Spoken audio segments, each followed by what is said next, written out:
Reason or emotion, collectivism or individualism, freedom or restraint of the mind. These are among some of the ideas that render the differences between the Neoclassical period and Romantic period. While there are some writers that depict styles of writing where traits from more than one period are present, most writers identify mostly with one period shown in their work. The Neoclassical period, which means the New Classical period, developed in the mid-18th century, and during this period, reason was viewed as the ultimate means to truth. Deism was a concept that was very popular during this period that understood ethics as a matter of reason, order, balance, self-control, and accuracy. Neoclassic thinkers also feared that the new idea of individualism that the moderns favored might lead to social alienation, self-seeking, and the lack of moral responsibility. Neoclassical views leaned on the old traditional values of Greek and Roman cultures. That natural order benefits society as a whole by giving it a structure. Reason had led thinkers to the conclusion that people of royal blood were actually ordinary mortals, just like everybody else. Therefore, the notion of divine right monarchy, which is the belief that monarchs govern with the same authority as God, was destroyed. These ideas that were upheld were reflected through architecture and art during this period. Architecture and art were symmetrical and clean designs that stressed the elements of order and harmony. These organized and disciplined views were also displayed in the literature of the writers of this time as well. Neoclassicism was very influential in England and thus was an important style of sense and logic. Neoclassical works often contained lessons or educated the reader in some way, were much more intellectual, and they were much more intellectual rather than emotional, like the Romantic period. Unlike the Neoclassical period, though, the Romantic period was characterized by emotion, nature, and individualism.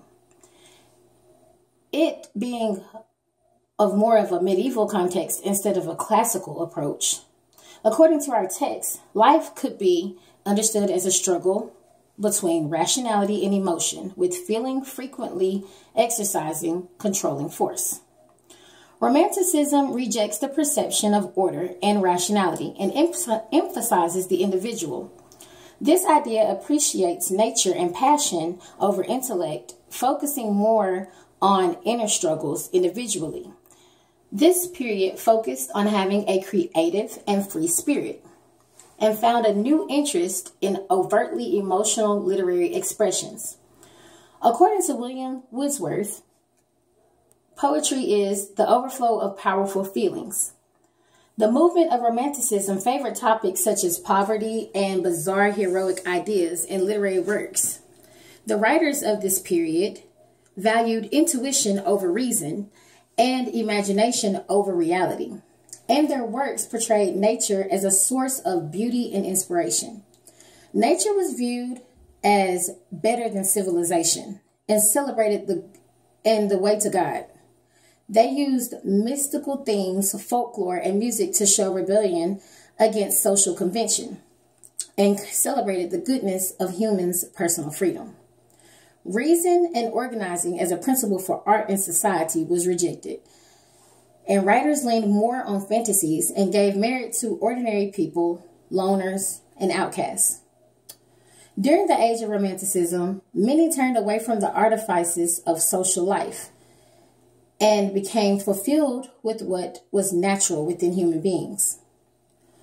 They believed that certain freedoms are given by nature alone and cannot be justified by being taken away by any government. New poetic forms came about that captured natural rhymes, rhythms, and patterns of human speech, and poets looked to the unconscious mind to spiritual awakening in dreams. This new form of poetry could be described as a lyric poem, which expresses a process of perception, thought, or emotion. There was little rules to the lyric poem, and one could choose any meter, stanza, length, or structure. The ideas of the Romantic period are still widely used today. For example, rap artists exercise the principle of lyric poem in their music. One literary work that reflects the style of the Romantic period is Ralph Waldo Emerson's self-reliance essay. Emerson argues that the norms of society has an adverse effect on one's personal growth. He urges to follow individual will instead of conforming to social expectations, and for individuals to follow their own voice.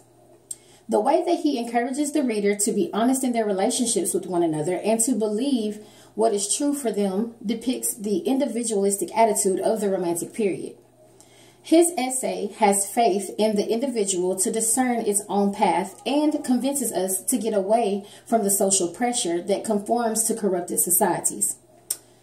This can help us find our destiny that God intended for us to.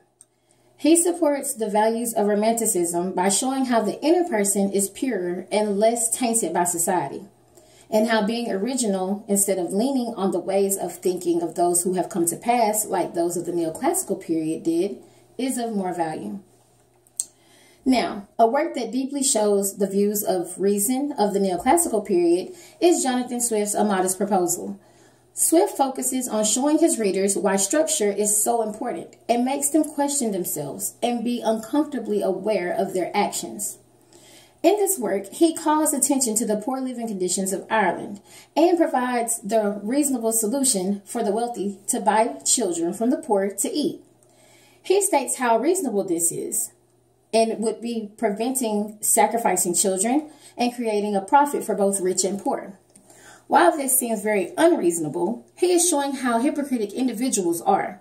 And just because something doesn't make sense to someone else doesn't mean it isn't reasonable. Swift uses the concept of satire through this work, which is a trait of the Enlightenment period during the Neoclassical period.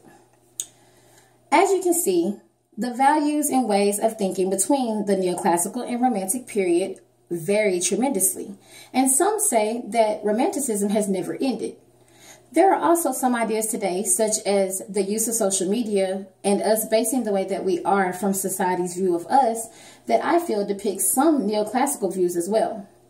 What ways do you feel like the ideas from each period are reflected today?